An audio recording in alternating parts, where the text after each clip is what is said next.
Bien.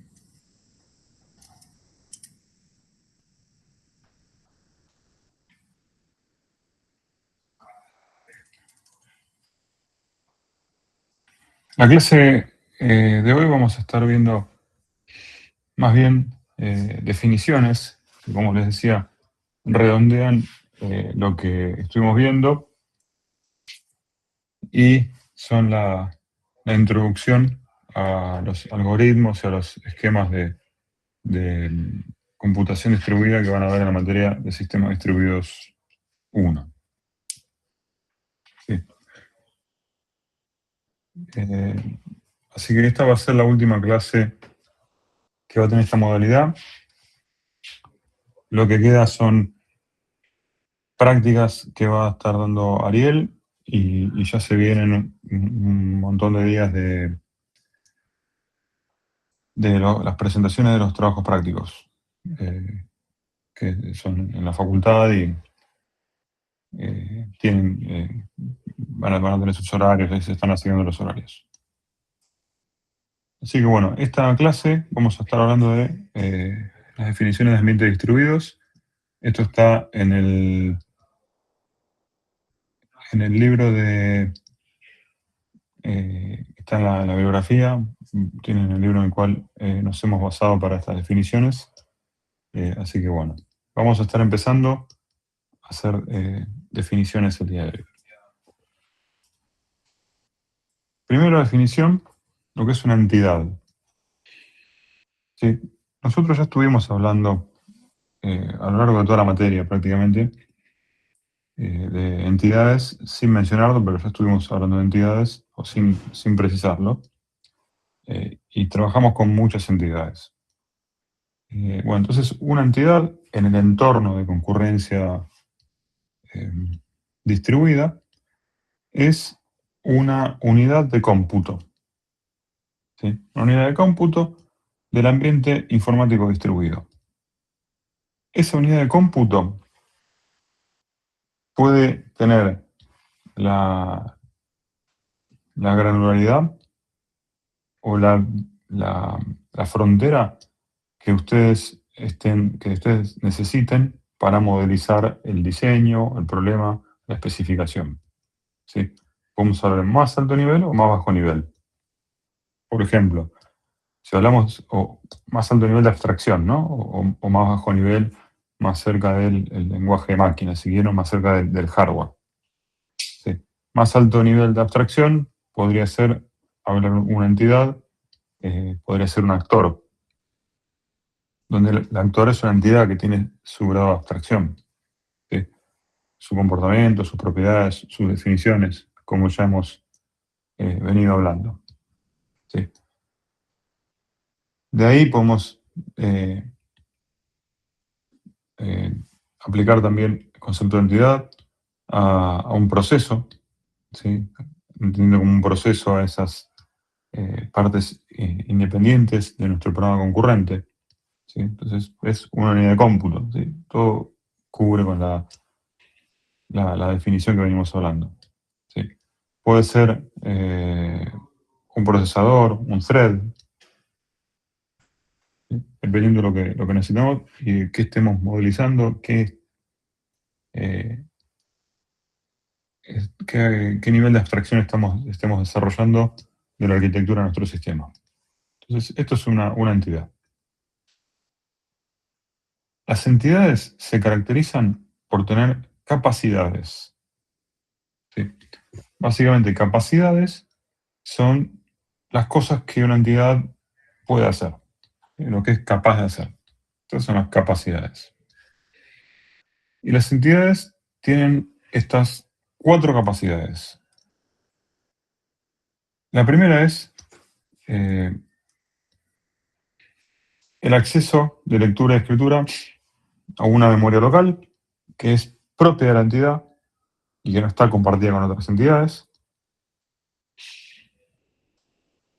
¿Sí? Acuérdense el caso de los actores. Esta definición calza perfecto en el caso de los actores, porque los actores tienen su memoria local y propia del actor. ¿Sí? Esa memoria local podemos distinguirla entre el registro de estado, que lo llamamos status de X, es decir, de la entidad X, ¿sí? Que va a estar formado por todos los de em, las variables, los datos que almacena la entidad, ¿sí? En términos generales, ¿no? Entonces, fíjense que este concepto nuevamente lo podemos aplicar al proceso, ¿sí? El proceso tiene su estatus, es decir, todo el valor de sus registros para poder funcionar. Sería la memoria del proceso, que no está compartida con otros procesos.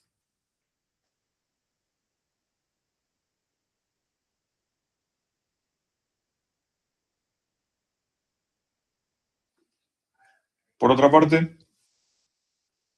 la entidad tiene también como memoria local el registro de los valores de entrada, es el value de la entidad X, que sería, bueno, el input con el cual opera esa entidad.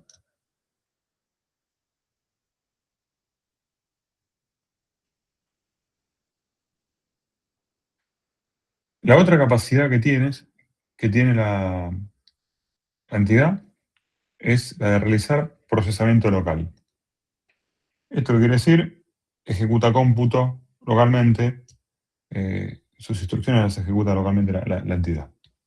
El caso clásico que aplica perfectamente, donde estamos trabajando, el del actor. El actor realiza cómputo procesamiento local y como resultado de ese cómputo, de ese procesamiento, actualiza, le escribe en su memoria local, ¿sí? Entre otras cosas, ¿sí? Pero hace el procesamiento local. Esa es otra de las capacidades. La tercera capacidad es realizar actividades de comunicación. Las entidades pueden preparar, transmitir y recibir mensajes. Fíjense que hay una fase también, los mensajes no solo se transmiten, sino que hay una fase de preparación también de esos mensajes. ¿Sí? Nuevamente, el caso de los actores está bien claro. Hablábamos del casillero de mensajes, del mailbox. Los procesos también podemos hablar de eso, y así, ¿sí? Una CPU puede ser una entidad, perfectamente. El procesador, una CPU, sea una unidad de procesamiento gráfica, como también ustedes vieron con Ariel y demás. Y la última de las capacidades es trabajar sobre un reloj local, ¿sí? Setear y resetear un reloj local. Entonces, las capacidades son las cosas que sabe hacer la entidad. Existen, por otra parte, los eventos externos. Las entidades responden solamente a eventos externos. Es decir, que la entidad es reactiva, ¿sí? Entonces, esta la entidad recibe eventos externos y actúa en consecuencia de esos eventos externos. Los eventos externos son tres. Eh, sí, estamos hablando de definiciones generales. Estas definiciones generales operan para sistemas distribuidos en general. ¿Sí? La llegada de un mensaje es el caso general de sistemas distribuidos. Las entidades se comunican, entonces la recepción del mensaje es el caso típico normal del funcionamiento de los actores, como decíamos, y así de otras entidades, ¿sí? Y eso desencadena el procesamiento local, por ejemplo. La activación del reloj, ¿sí? Si la entidad puede setear y resetear su reloj interno, bueno, la activación del reloj es otro evento externo. Y el último de los eventos externos es más raro, pero existe, es un impulso espontáneo, ¿sí? Y el impulso espontáneo es el único de los eventos externos que no se genera dentro de los límites del sistema, ¿sí? Es un impulso espontáneo que hace que la entidad eh, reaccione frente a ese evento. Ustedes han hablado también de ciertos casos cuando trabajaron sobre eh, sobre las variables de condición. ¿Se acuerdan que eh, existían wake-ups espurios? ¿Sí? Lo hemos hablado con los monitores y demás. Bueno, eh, puede ser un caso, ¿sí? Esto es en sentido amplio y general, pero hay casos concretos que responden a- a esto, al impulso espontáneo. Preguntas hasta acá, comentarios de estas definiciones. Hoy la clase de definiciones y pasar en limpio un poco lo que vimos y como digo, pasar en limpio lo que les va a servir para la siguiente materia. No va a ser tan larga, va a ser más corta que otras veces porque son ciertas definiciones y listo. Y estas definiciones quiero que las manejen bien y, bueno, obviamente hacen parte del examen final. Bueno, si no preguntas seguimos, pero cualquier cosa. Yo consulta. Dale. Impulso espontáneo, exactamente qué era. Yo puse un ejemplo recién. Sí, pero Eh, que tengo mala conexión y se me corta. Si puedes ok, repetirlo. sí, sí, cómo no. ¿Se acuerdan que hablábamos de, por ejemplo, que había los wake-ups espurios, que en un monitor, una variable de condición, bueno, eso puede considerarse un impulso espontáneo, ¿sí? Algo de afuera del sistema que hizo que se despierte un hilo que estaba esperando por una condición. Y se despierte incluso sin que se cumpla la condición. Ok, gracias. ¿Se acuerdan de eso, no? Sí, Sí. sí, que había que ponerlo en un while por eso, ¿no? Claro,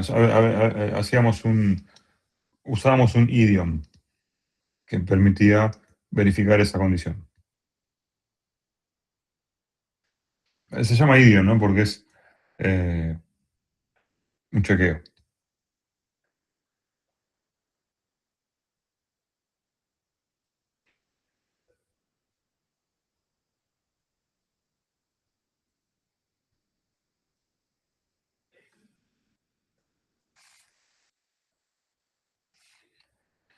Bueno, vamos a definir lo que son las reglas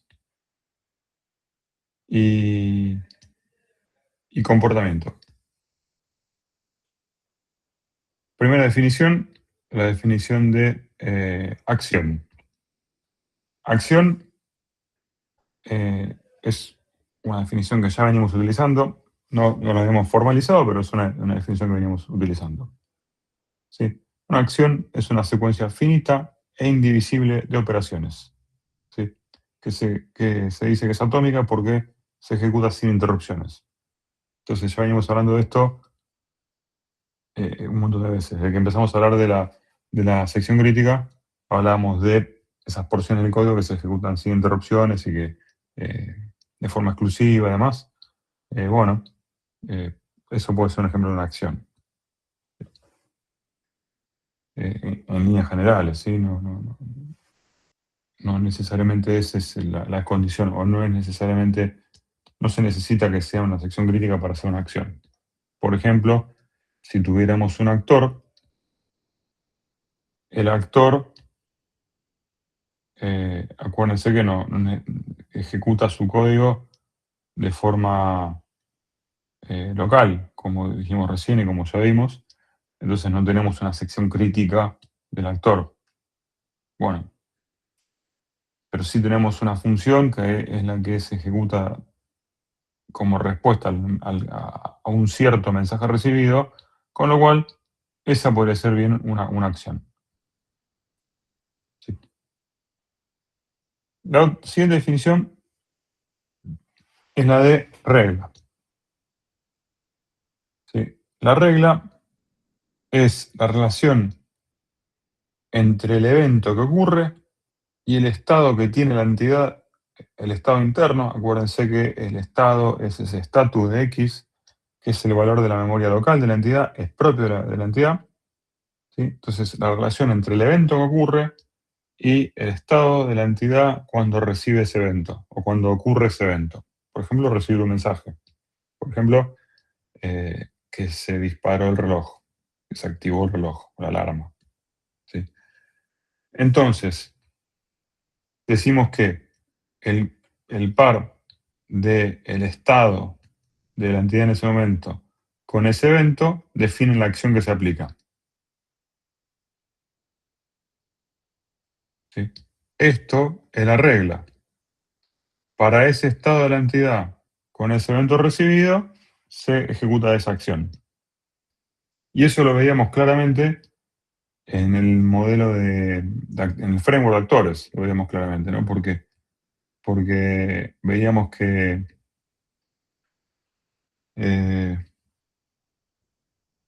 eh, teníamos el handle y ese handle corresponde a,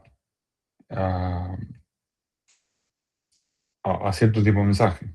¿Sí? Entonces, es ese handle que se llamaba cuando se recibe ese mensaje. ¿Sí?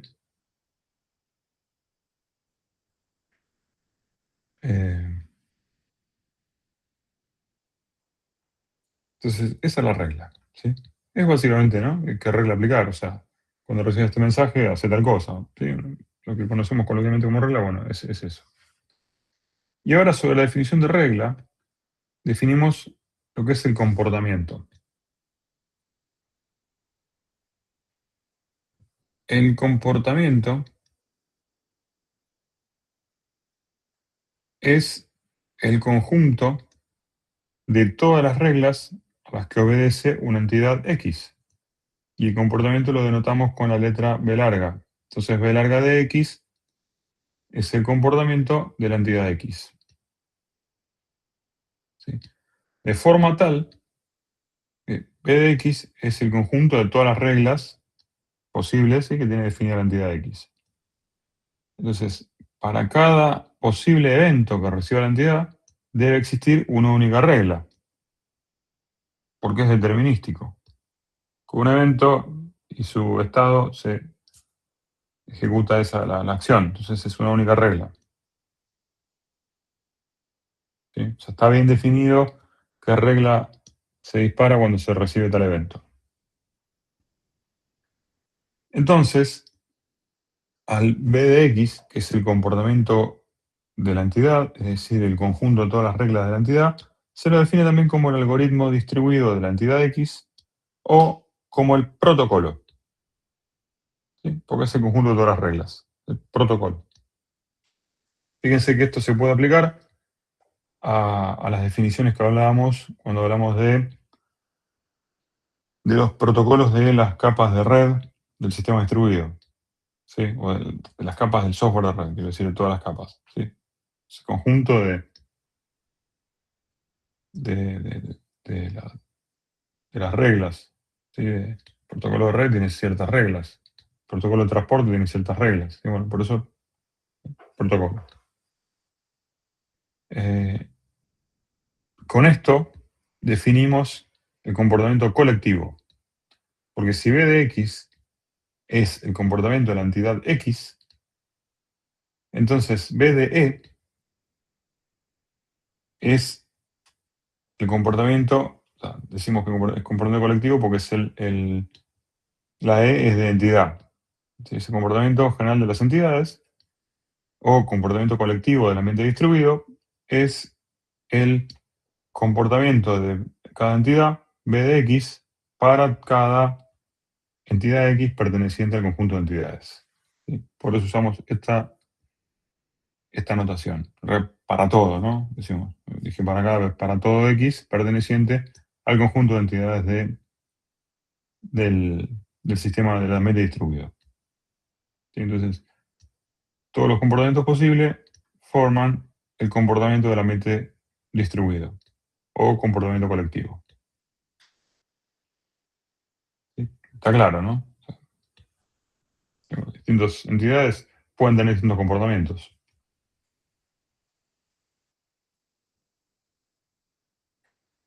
Ese comportamiento puede ser el mismo para todas las entidades o no, puede ser diferente. ¿Sí? Tengo múltiples entidades, pueden tener distintas reglas, puede haber distintos roles, como se suele decir también, en distintos nodos del ambiente distribuido. Entonces, se denomina que el comportamiento colectivo es homogéneo si todas las entidades que componen al ambiente distribuido tienen el mismo comportamiento.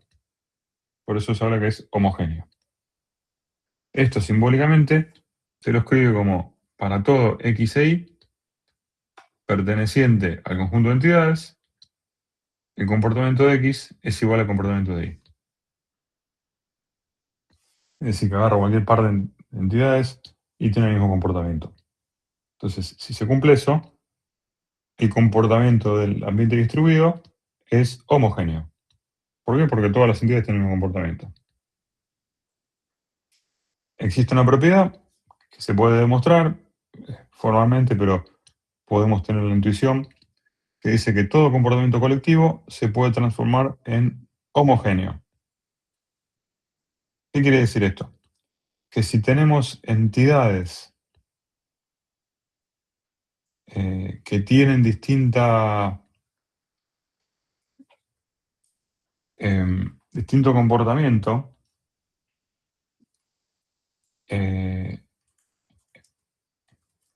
por ejemplo, dos entidades con distinto comportamiento, porque tenemos un líder y un seguidor de una base de datos, tienen distinto comportamiento. Supóngase que tienen distintas reglas, entonces distinto comportamiento.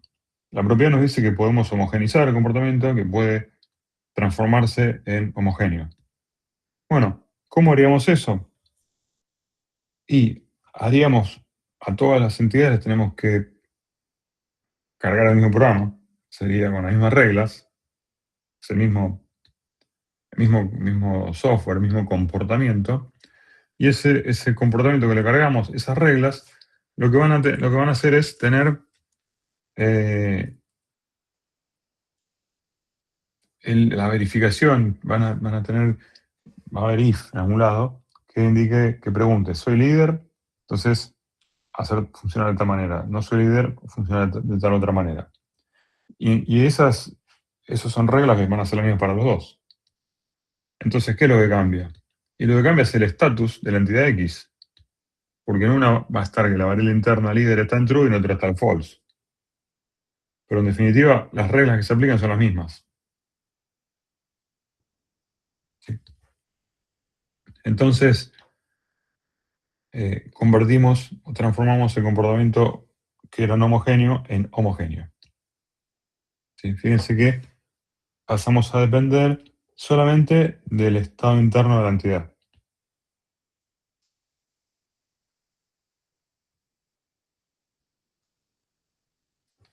¿Preguntas? ¿Se entiende cómo?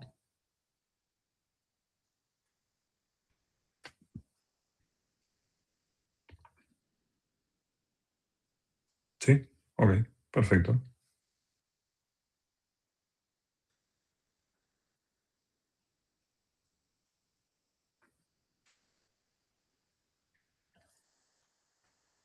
Vamos a hablar de la comunicación. Acuérdense que dijimos que tiene la capacidad de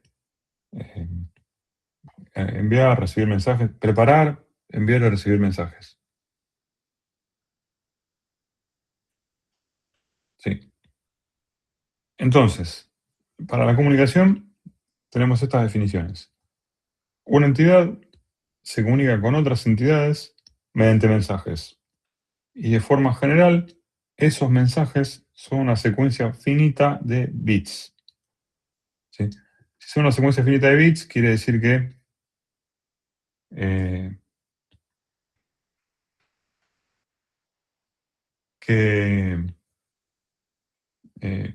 puede ser el caso más general, ¿no? O sea, si hacemos un extract, es un caso particular de que sea un extract tipado, ¿sí? Como trabajamos en RAS. Bueno, es un caso particular, una secuencia finita de bits. En definitiva, lo que enviamos por la red o por un canal de comunicación entre entidades es una secuencia finita de bits. ¿Sí? Bueno, existen casos y algoritmos, acuérdense que hemos visto algoritmos en los que se cumple esto, que es que una entidad pueda comunicarse solo con un subconjunto del total de entidades, del el total del resto de entidades, ¿no? Porque nos contamos a sí misma. No que se comunique con cualquiera de las otras, sino con el subconjunto de ellas. Y tenemos ejemplos que hemos visto donde las entidades se comunican con un subconjunto de otras entidades, tanto para enviar como recibir mensajes, que eran los algoritmos que operaban en anillo, ¿sí? Donde teníamos a las entidades dispuestas en forma de un anillo virtual, donde una entidad recibía mensajes de la entidad que tenía alguno de sus lados y envía al siguiente. Ese es un ejemplo. Entonces, esa disposición es virtual, porque no están así conectadas físicamente de esa manera. Pero las entidades envían y reciben mensajes de ese subconjunto de otras entidades. Esto podría ser un diseño que armamos para nuestro sistema, no necesariamente puede ser anillo, puede ser nubes de entidades, bueno, existen múltiples formas de organizar esto.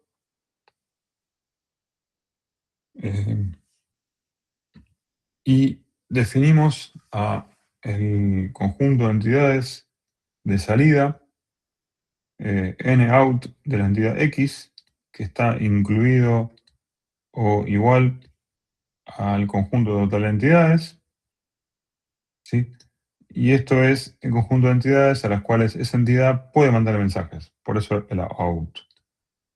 Y NIN es homólogamente el conjunto de entidades desde la cual puede recibir mensajes directamente. ¿Sí? El hecho de que digamos directamente quiere decir que es un solo salto de comunicación. ¿Sí? No tiene que haber un reenvío de otra entidad para el mensaje. Por eso, cuando tenemos el anillo, bueno, una entidad le puede mandar en definitiva mensajes a cualquier otra, pero tienen que circular por el anillo. Entonces, directamente es del anterior.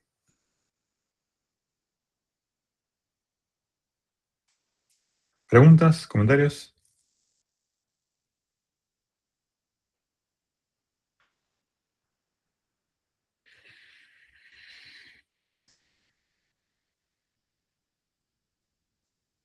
Bien, genial.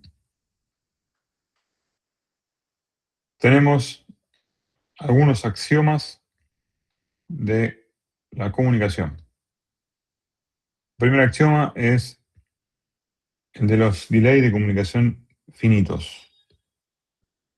Y nos dice que, acuérdense que los axiomas son proposiciones que no se demuestran, ¿sí? Son verdaderas y no se demuestran.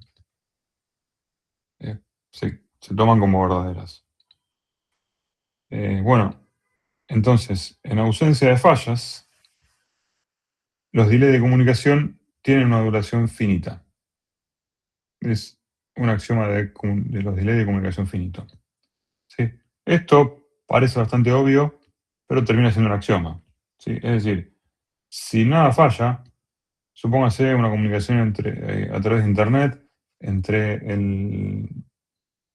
el navegador web de ustedes y el sitio web de la facultad. Bueno, si nada falla, el delay de comunicación es finito. Está claro, ¿no? Que si nada falla en algún momento, el mensaje llega al servidor.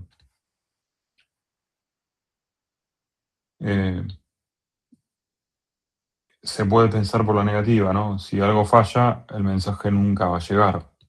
Y el hecho de que el mensaje nunca llegue quiere decir que el delay es infinito. Porque no puedo quedar eternamente esperando que llegue.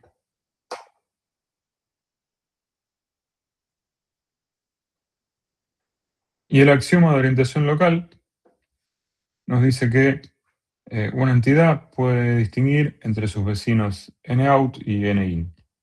Es decir, puede distinguir qué vecino le envía el mensaje y puede enviar el mensaje a un vecino en específico. ¿Sí? Y eso lo llamamos la orientación local.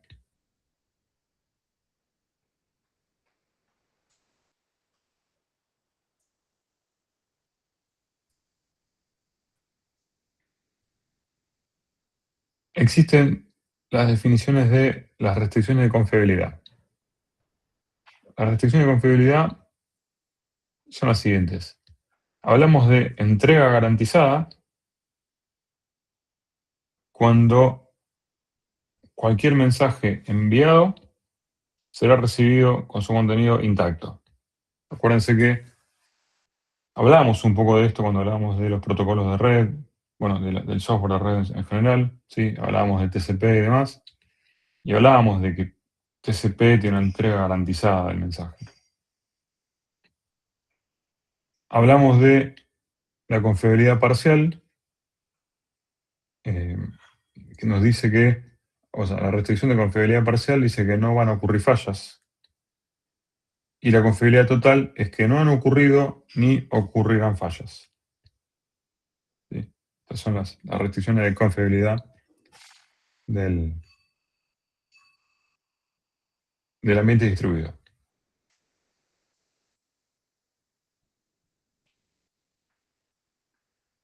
Sí, adelante.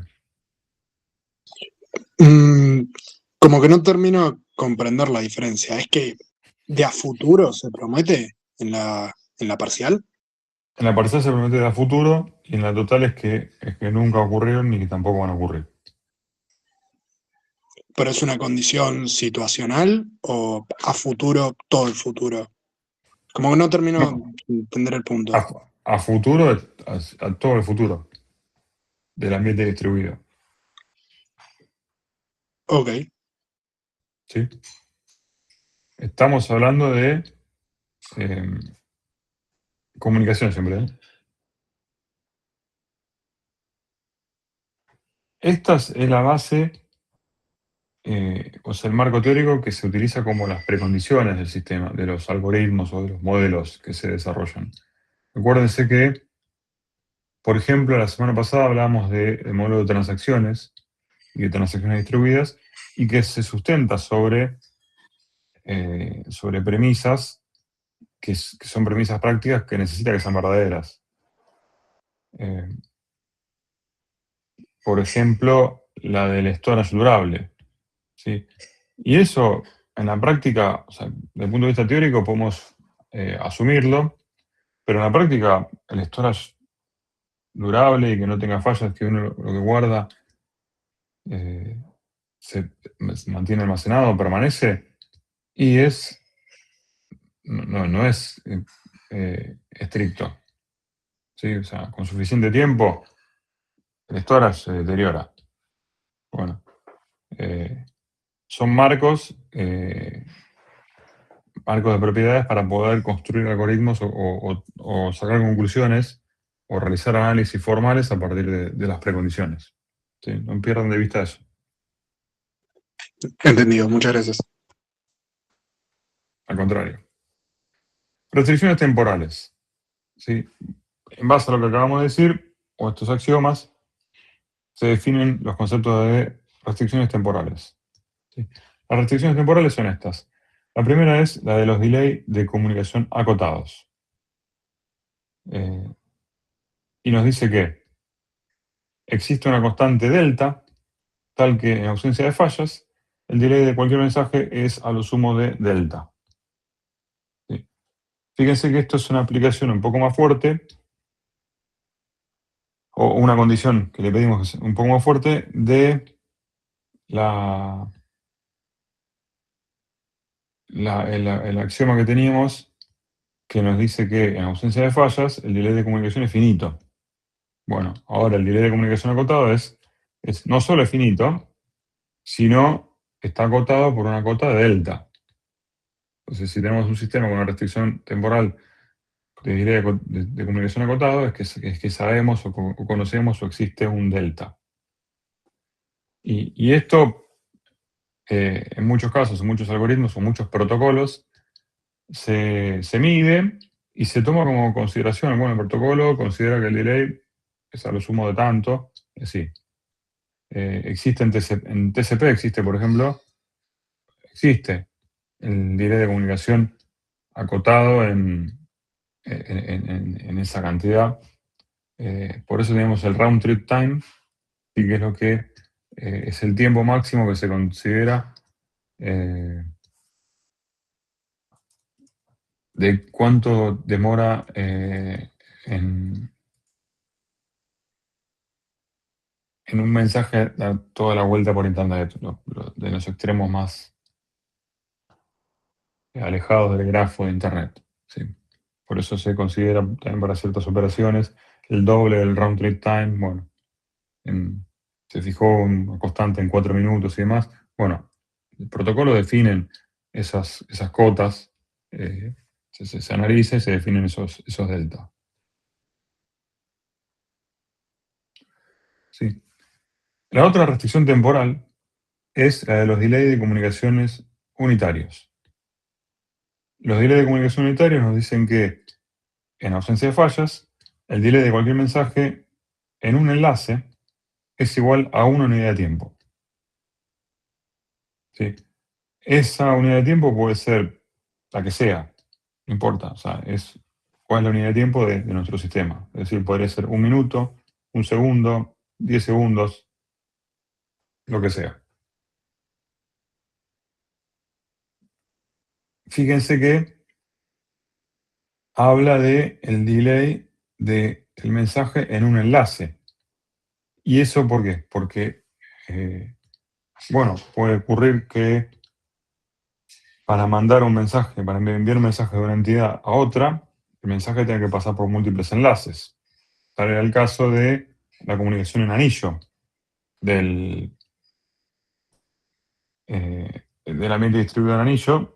Hay que pasar por múltiples enlaces para mandar desde uno a otro nodo general, ¿no? Entonces, si el delay de comunicación es unitario en un anillo, cada enlace va a tomar como tiempo el valor exactamente igual a una unidad.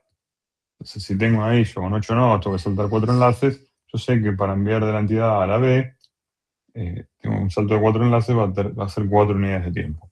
Por ejemplo, 4 segundos, 4 milisegundos, lo que sea. ¿Sí? Y esto también tiene implicaciones cuando tomamos estas premisas o estas precondiciones en el diseño de los algoritmos y, bueno, cuando definimos timeouts y demás. Esto, en ciertos casos,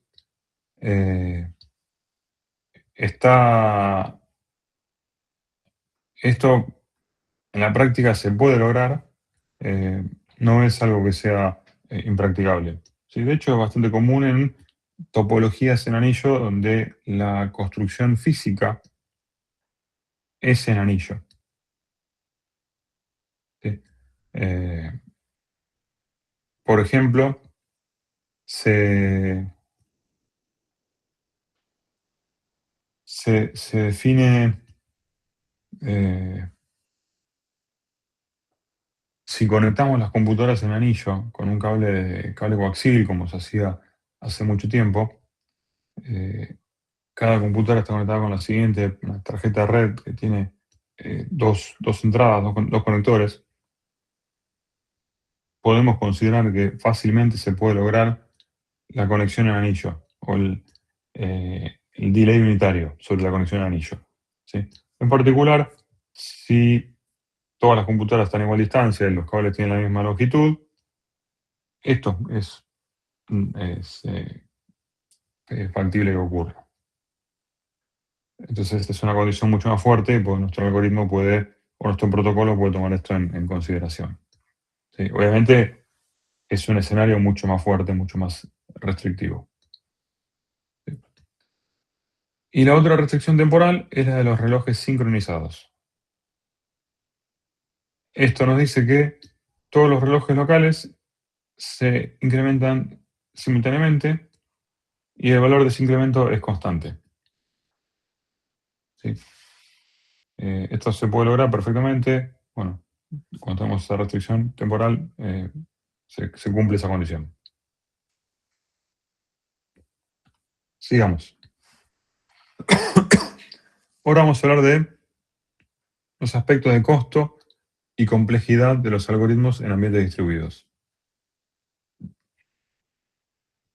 En definitiva, ustedes ya vieron, se tienen nociones de costo y complejidad de un algoritmo, hasta ahora, cuando hablaron de costo y complejidad, siempre fue de algoritmos en una sola computadora, ¿sí? Y en esos casos, la complejidad del algoritmo tenía que ver con el diseño del algoritmo, ¿sí? O cómo es el flujo del algoritmo. ¿Sí? ¿Se acuerdan? ¿Alguien quiere poner un ejemplo de cómo trabajaban con la complejidad algorítmica? ¿Alguien? Un ejemplito. Con el tema de sorting, por ejemplo. ¿No? Por ejemplo, temas orden, a ver, sí, sí. Hay distintos algoritmos de ordenamiento y distintos algoritmos tienen distinta complejidad algorítmica de acuerdo a cómo recorran el vector a ordenar, por ejemplo. O cuántas veces lo recorran, cómo necesitan recorrerlo y así. ¿Sí? Bueno, eso en los casos de los algoritmos centralizados o una sola computadora, se analiza incluso de forma estática el algoritmo y podemos determinar cuál es la complejidad algorítmica. En los casos de los ambientes distribuidos, ya la cosa no depende solamente de la estructura del algoritmo, como hablábamos, sino que empiezan a jugar otros factores. ¿Por qué? Y porque no tenemos solamente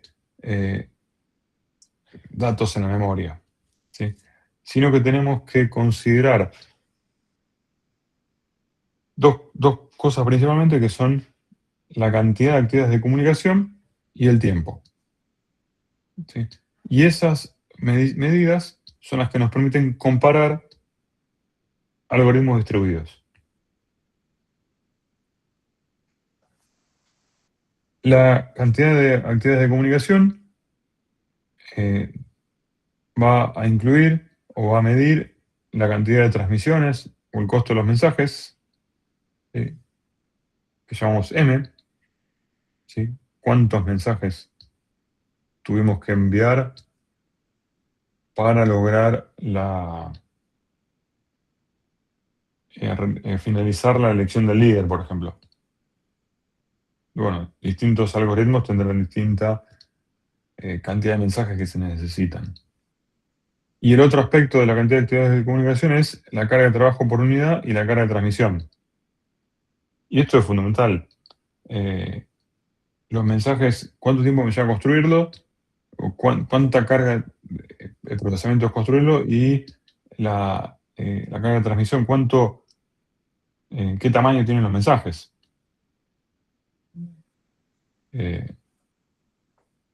Esto hace al costo, ¿sí?, de la actividad de transmisión.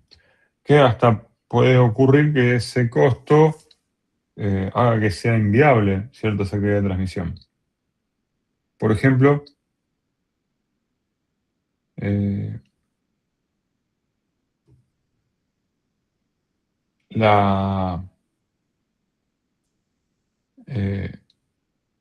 existen redes en las que no se pueden enviar mensajes de más de cierto tamaño,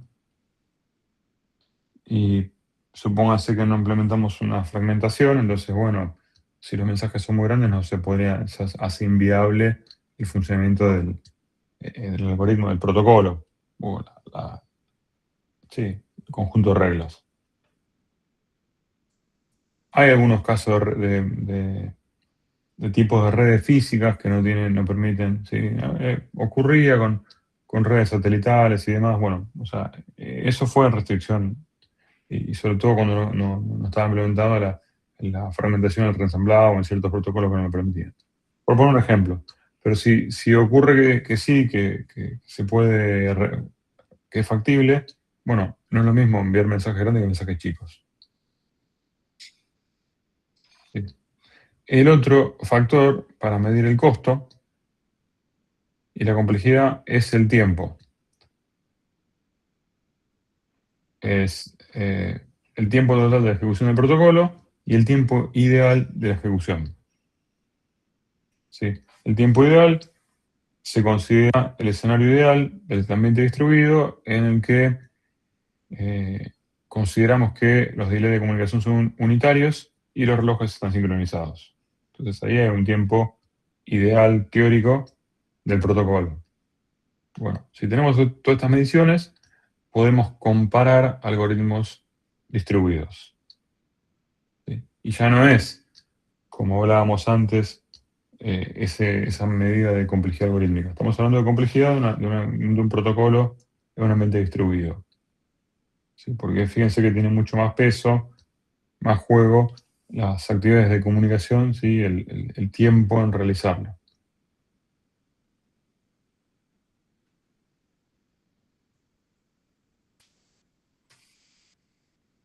Bueno, y el último bloque para finalizar es hablar del tiempo y los eventos.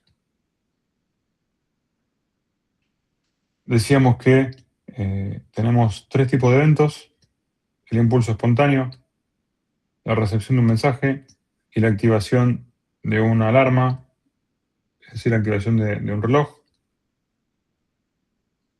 Y los eventos, decíamos que se vinculan con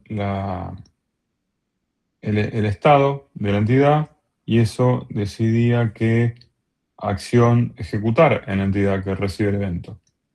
Bueno, entonces decimos que en ese caso los eventos desencadenan acciones en un tiempo futuro, porque se desencadena el evento y a posteriori de la ocurrencia del evento se ejecuta la acción correspondiente.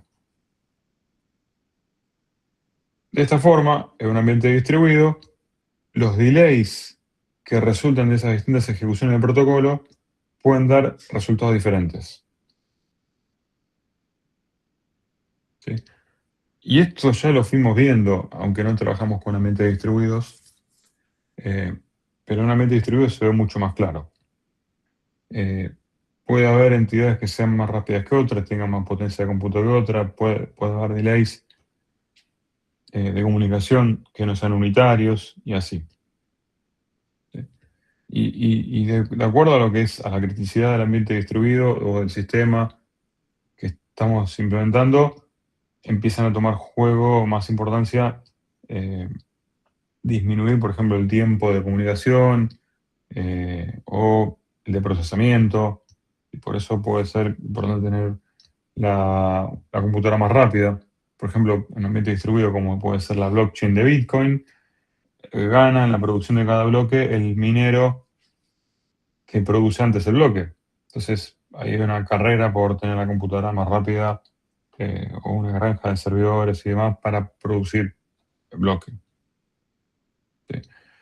O en otros casos donde interesa tener la información de la cotización de cierta cosa lo más rápido posible, por eso es más importante que el delay de comunicación sea lo mínimo posible. Entonces se buscan data centers que estén más cerca de donde se produce el dato.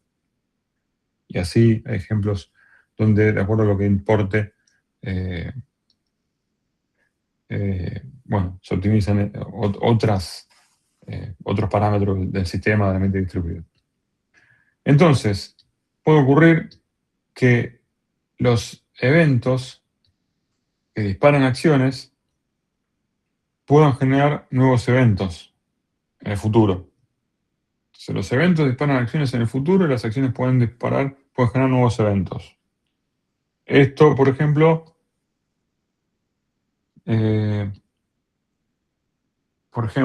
habíamos hablado que un actor puede realizar procesamiento interno como respuesta a la recepción de un mensaje, que es un evento, y como consecuencia de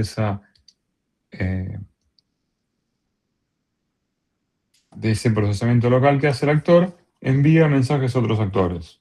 ¿Sí? Entonces estamos hablando de que generó nuevos eventos. ¿Sí? En otros actores va a haber el evento de recibir mensaje. Entonces decimos que si esos eventos ocurren, van a ocurrir en un tiempo futuro, que llamamos el futuro de t. ¿Sí? Y en este caso, en un ambiente distribuido, una ejecución se describe por la secuencia de eventos que fueron ocurriendo. Es decir, que si podemos ordenar cronológicamente todos los eventos que ocurrieron en el sistema, estamos describiendo el escenario de ejecución del ambiente distribuido, que es el caso más general, o sea, o es la abstracción de más alto nivel, la generalización, perdón, del caso en el que hablábamos que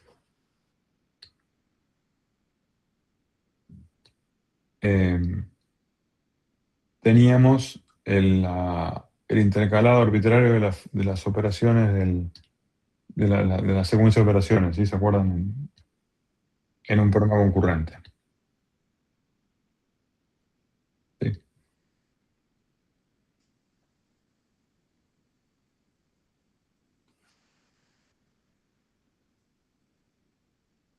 Ahora hablemos del estado interno. El estado interno de la entidad X en el instante t lo escribimos como sigma de x, t, donde este estado es el contenido de los registros de la entidad X, es decir, de la memoria, y el valor del registro, que llamamos c de x, por la c de clock de x, en el instante t. Entonces, ese es el estado de la entidad en el instante t, de la entidad x. Y el estado de la entidad cambia con la ocurrencia del evento. ¿Sí?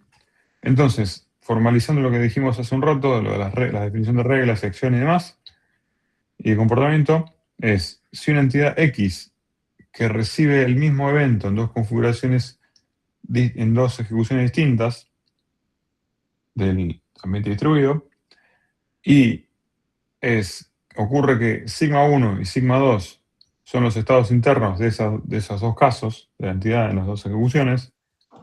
Si sigma 1 es igual a sigma 2, entonces el nuevo estado interno, el estado interno final, el sigma final de la entidad X va a ser el mismo en ambas ejecuciones. ¿Sí? Esto básicamente es el corolario de la aplicación de que el estado por el evento dispara la acción. Está vinculado con la acción. Y como la acción es determinística, si tiene si una función tiene los mismos parámetros de entrada, tiene que ocurrir que la salida sea la misma. ¿Sí? Entonces, si ocurre eso, que los dos estados son iguales, sigma 1 y sigma 2, el estado final es el mismo.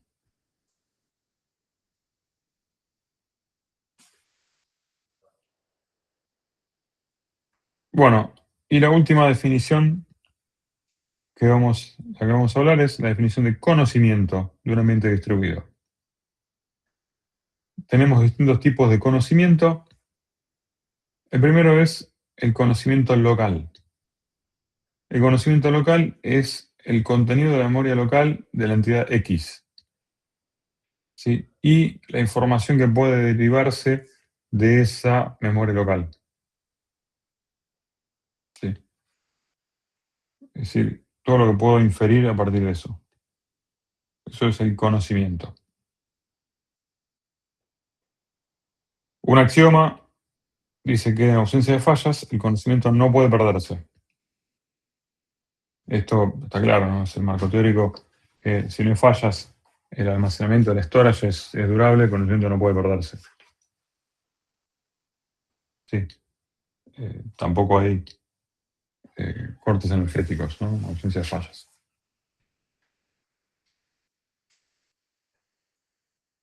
Y los otros tipos de conocimiento son los conocimientos del ambiente distribuido, que son los siguientes. Información métrica, que es información numérica sobre la red. Por ejemplo, el número de nodos del grafo, ¿sí? La definición de cantidad de nodos del grafo que ustedes ya conocerán para un grafo, el número de arcos, ¿sí? El diámetro del grafo y demás información métrica que puedan obtener de la red del ambiente distribuido. ¿Sí? Por ejemplo, el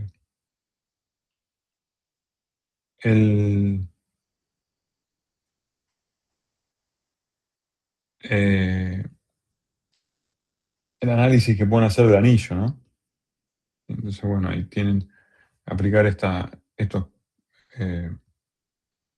conceptos al análisis de un anillo o de una arquitectura, una conexión en estrella, si bien, ¿sí? Donde hay un concentrador y todos conectados a ese concentrador.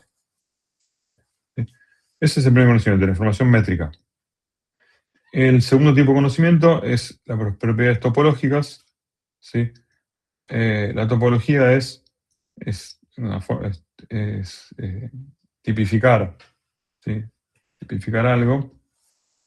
Por ejemplo, bueno, hablar de las propiedades topológicas de la red, ¿sí? Es decir, es un anillo, es cíclico, no es cíclico, ¿sí? Es en estrella y demás. ¿Sí?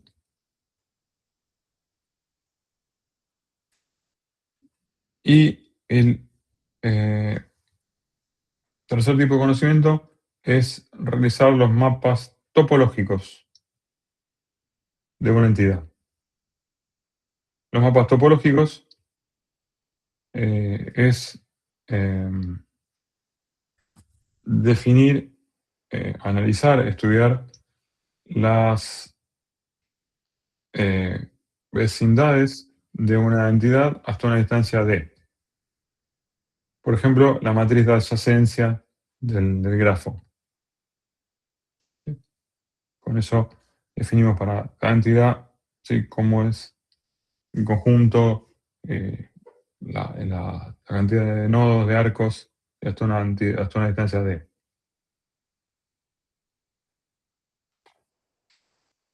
Así que eso es lo que estudiamos con la topología. ¿Sí?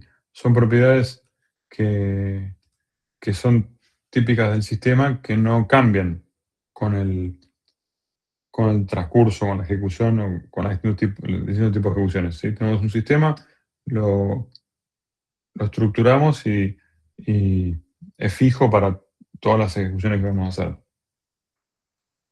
Esto en el caso clásico de concurrencia distribuida, donde todos los nodos son conocidos y nuestro sistema está formado por nodos que son conocidos de antemano. ¿Sí?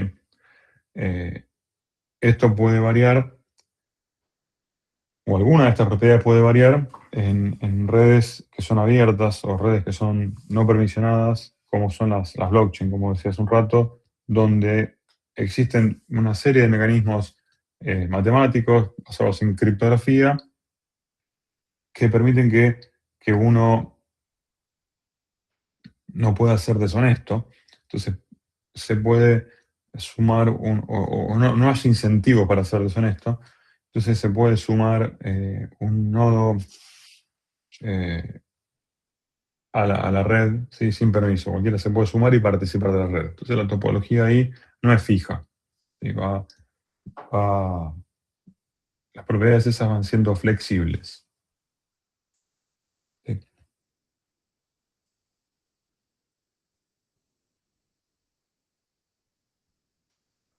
O en principio las métricas, ¿sí? No es que va a cambiar ese cíclico, pero sí las métricas pueden no ser fijas. Así que bueno, esta fue la clase de definiciones de ambientes distribuidos. Todas estas definiciones están en el libro de Nicola Santoro, Diseño y análisis de sistemas de algoritmos distribuidos. Ese libro es muy bueno y el capítulo 1 es el que define todas estas bases para que después en Sistemas Distribuidos 1, bueno, ustedes construyen sobre esto. Hay toda una cantidad de algoritmos basados en están en ese libro y que van a ver y van a analizar en esa materia. Así que esto es lo último de lo que es la parte estrictamente teórica de la materia, y después van a hacer ejercitaciones y demás. Tiene alguna otra clase práctica de conceptos relacionados que quedaron pendientes de concurrencia.